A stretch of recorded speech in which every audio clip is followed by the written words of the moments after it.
nggak nyaman. Itu dari hal-hal seperti itu aja orang udah males mau mencoba gitu loh. Sementara kalau misalnya orang yang dari background keluarga baru laki-laki kadang-kadang agak sedikit takut. Jujur nggak kalau seperti itu? Kadang-kadang apalagi di daerah itu banyak sekali teman-teman saya gimana gue mau berpolitik sih dikit-dikit oh gue di treat disrespectfully gitu loh.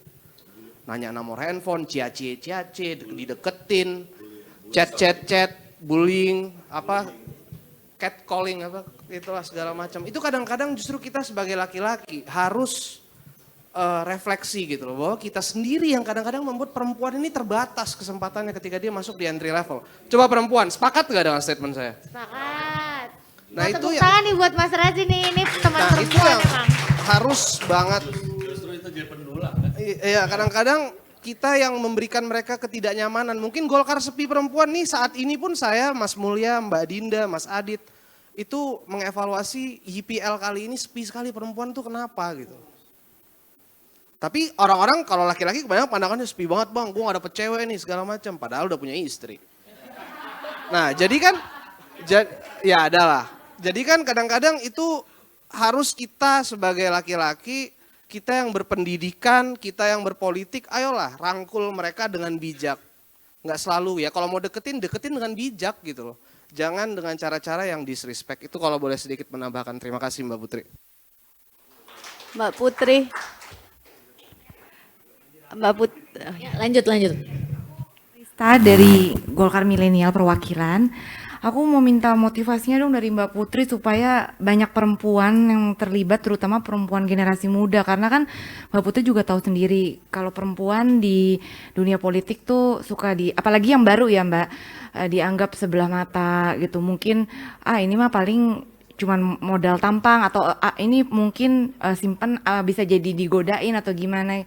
Aku minta motivasinya aja sih supaya banyak teman-teman aku nih yang generasi Z yang kelahiran 2000-an 2000 tuh mau mereka mau terlibat gitu di dunia politik untuk tertarik ke sini. Minta motivasinya. Terima kasih Mbak Putri. Ya, makasih Mbak Rista. Kalau generasi muda tuh kan udah minoritas double ya. Kita udah anak mudanya jarang di politik, terus udah gitu perempuan juga jarang gitu. Jadi perempuan muda udah pastilah dipandang macam-macam, dipandang sebelah mata gitu. Ini mungkin aku sedikit sharing juga sama teman-teman. Walaupun misalnya ayah saya dulu adalah anggota DPR RI selama 5 periode gitu. Pernah menjabat ketua DPR juga. Itu tidak langsung memberikan efek yang positif misalnya. Justru kita makin dipertanyakan, oh dia ada di sini tuh cuman karena bapaknya dan kepalanya isinya kosong. Jadi kalau aku pribadi melihatnya jadi triple minoritas gitu. Udah jadi anaknya tokoh, dianggap sebelah mata, perempuan dan muda juga. Jadi ya motivasi satu-satunya yang bisa aku bagikan sama teman-teman ya kerja lebih keras aja daripada misalnya teman-teman kita yang laki-laki gitu. Laki-laki kan jarang ya dipertanyakan kapasitasnya gitu, walaupun dia anaknya siapa. Kan kita juga tahu kan banyak sekali laki-laki yang berkiprah di politik dan beliau adalah anak dari tokoh-tokoh kita, even di Partai Golkar gitu. Tapi jarang ada orang yang mempertanyakan emang dia bisa apa sih, kan cuman anaknya. Kalau perempuan kan beda, karena itu tadi budaya patriarki kita yang masih sangat kental. Jadi kalau mau ya memang resiko kita ketika masuk ke politik harus kerja lebih keras dan menemukan lingkungan yang memang mensupport keinginan kita untuk menjadi politisi gitu. Jadi kalau misalnya nggak didukung ya jauhin aja, tinggalin aja teman-temannya. Terus karena itu resiko yang harus kita ambil gitu. Karena harus ada ekosistem yang mendukung itu. Dan untuk teman-teman generasi Z milenial gitu yang mau bergabung di Golkar, kalau kita sih selalu pesannya cuma satu, kita nih nggak tahu apa-apa ya. Nih kita nih setelah sekolah di Golkar Institute ini ilmunya masih nol dibandingin sama Pak Ferdi yang udah hafal semua jajaran eselon 1 sampai 4 di Kementerian Pendidikan dan Budaya karena beliau di situ 6 periode. Soal ilmu kita udah pasti kalah. Soal pengalaman udah pasti kalah. Yang kita punya apa? Keinginan buat belajar, menerima, mengurangi rasa sok tahu dan mau kulonuo nama beliau-beliau ini untuk terus mendengarkan. Jadi anggap kalau kita masuk ke politik tuh emang nol. Di sini tuh nol, belum ada apa-apa gitu. Itu akan lebih sangat membantu supaya beliau-beliau ini Om Ferdi dan juga senior-senior kita mau menerima kita juga karena banyak nih yang misalnya ya kritik buat generasi kita ya abis kalian so tahu sih gitu dikasih tahu nggak mau gitu merasa paling pintar mentang-mentang lulusan luar negeri Jadinya kitanya juga males. Adalah sempatlah ada beberapa senior yang berkomentar demikian gitu soal generasi kita. Jadi kita saling menghargai, ya kayak tadi perempuan laki-laki saling menghargai, antar generasi juga harus saling menghargai gitu. Jadi ya kita sebagai milenial juga harus paham bahwa sudah ada budaya-budaya yang terpatri di partai ini. Ketika kita belum masuk, ada sopan santun dan ada kebiasaan-kebiasaan yang harus kita ikuti gitu. Gitu Mbak. Ya. Silakan. Corporate culture. Mbak Marta silakan.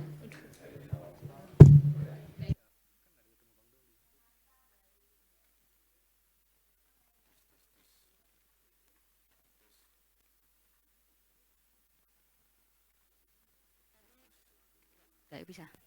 Tadi kan bicara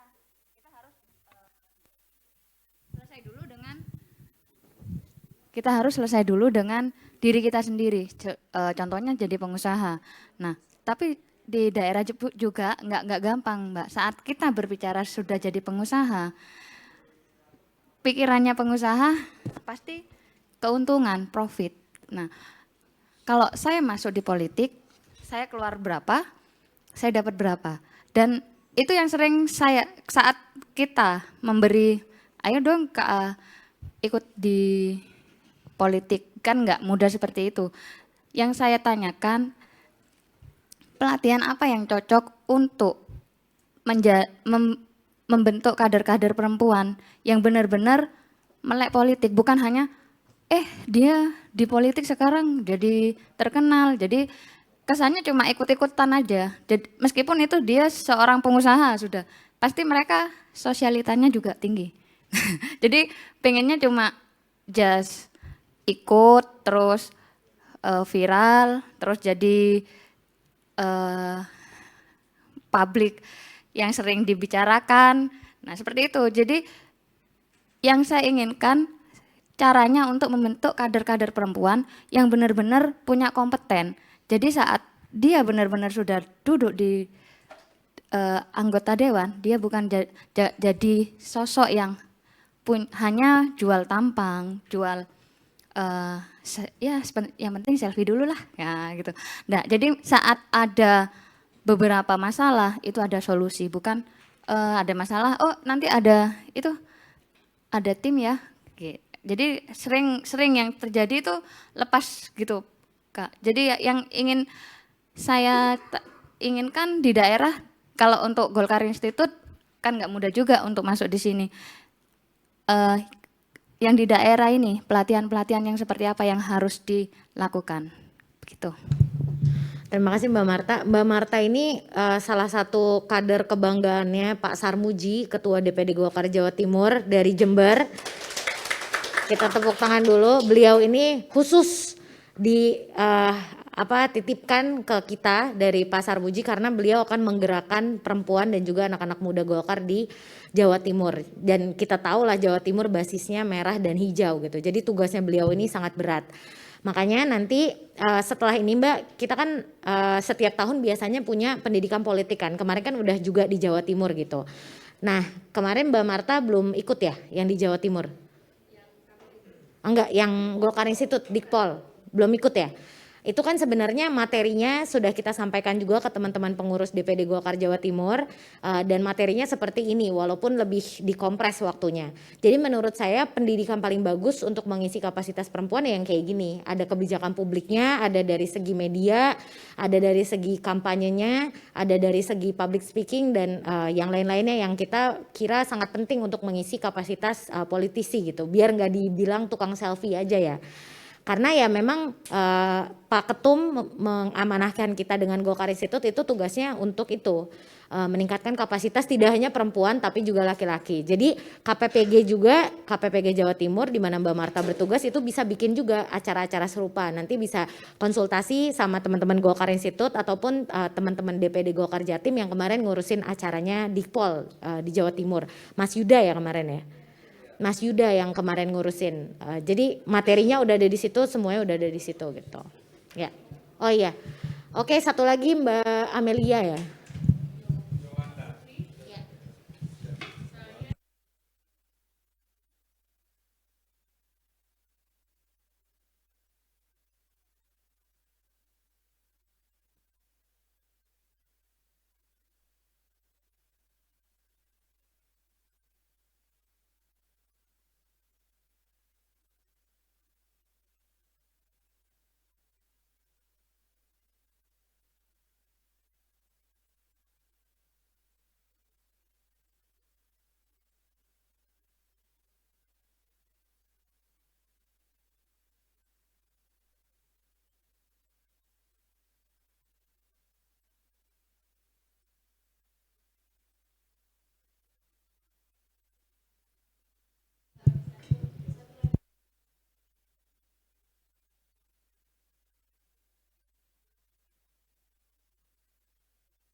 Jadi saya ngisi Dapil Jogja, tapi ternyata terakhir saya hal itu memang kan banyak faktor ya bisa kita pahami. Tapi setidaknya ketika kita sudah placement di tempat itu, di dapil itu, seharusnya dipertahankan gitu. Karena bagaimanapun dia pasti punya suara. Kenapa dia milih dapil tersebut? Nah, artinya begini, kalau misalnya, nah saya kan milihnya dapil DIY tapi dikasihnya di dapil 2 Jateng.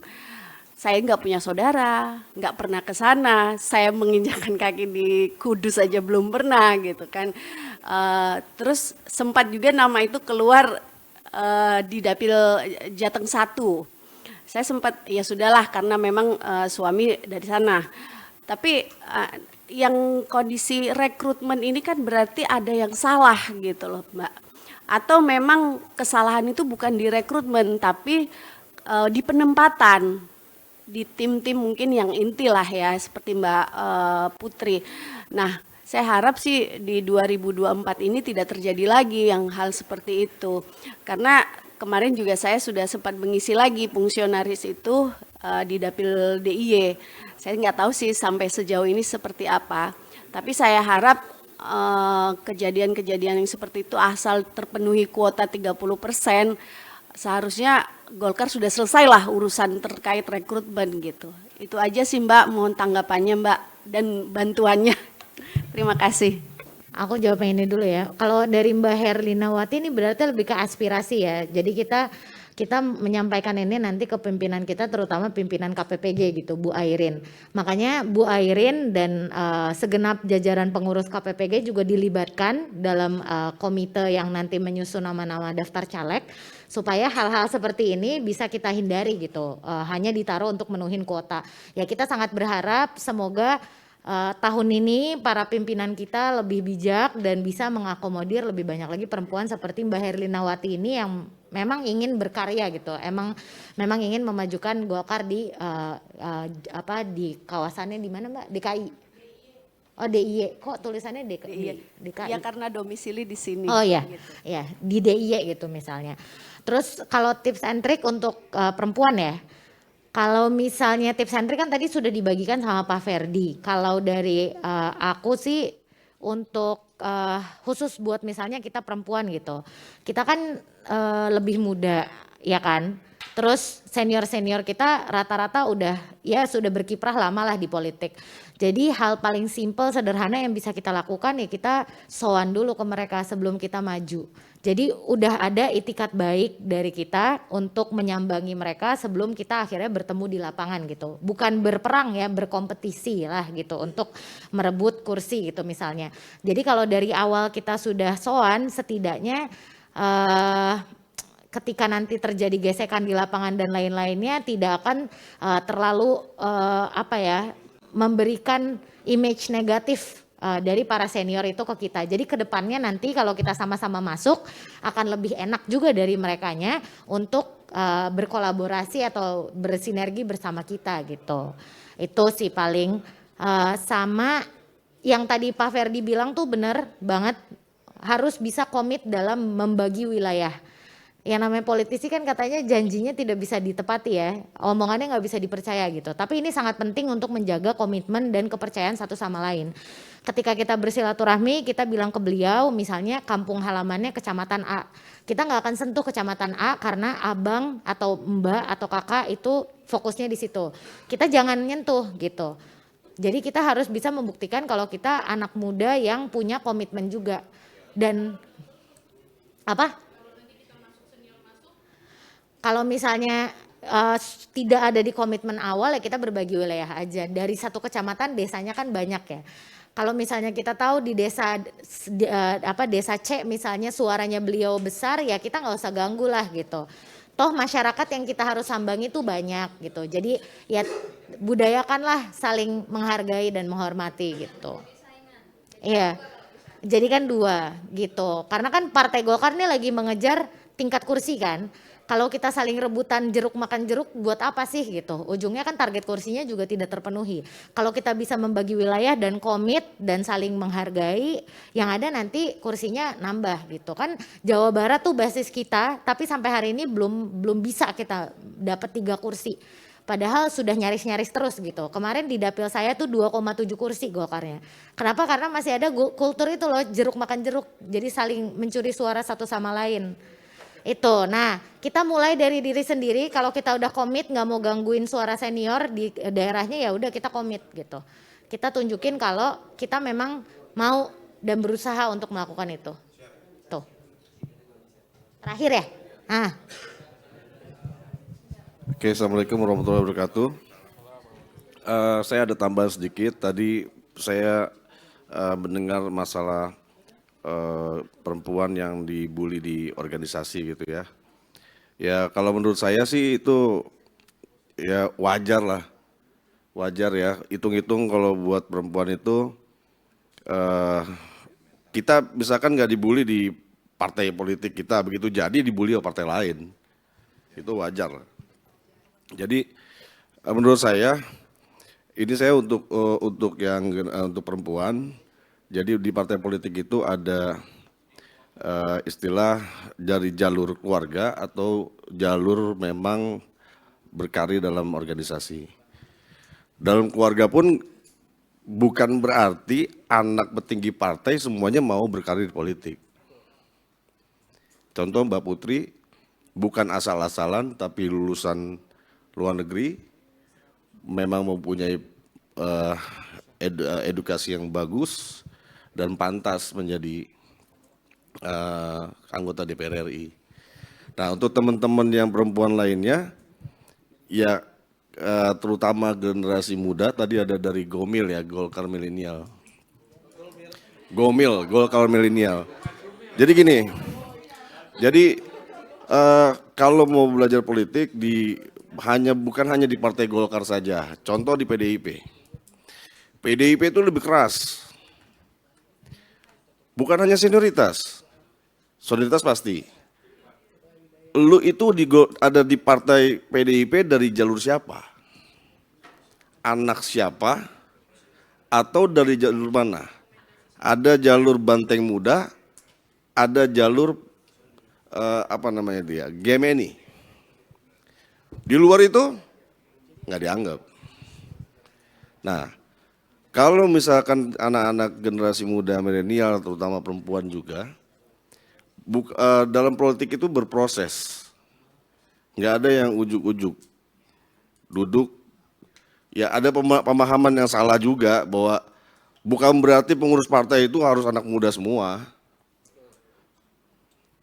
Anak muda kita perlukan sekarang untuk meregenerasi berikutnya. Kalau dulu itu orang mau jadi direktur, umur 40 jadi direktur. Karena ada proses. Sekarang mungkin ada, bukan berarti yang umur 25 udah jadi direktur, umur 30 jadi direktur. Tapi bukan berarti kita paksakan itu kan hanya 1-2 orang. Nah, kalau memang ingin berproses di politik, ini kan salah satunya ada Golkar Institute. Ini menambah portfolio. Jadi kalau perempuan hanya modal tampang ikut di politik, itu akan jadi dayang-dayang politik saja. Dayang-dayang organisasi. Bagaimana untuk tidak seperti itu? Teman-teman yang muda, sekolah. Ambil S1, ambil S2. Ya, teman-teman generasi milenial. Apa? Boleh. Jadi ini gini. Terus kalau mau masuk ke partai politik, Golkar ini banyak organisasi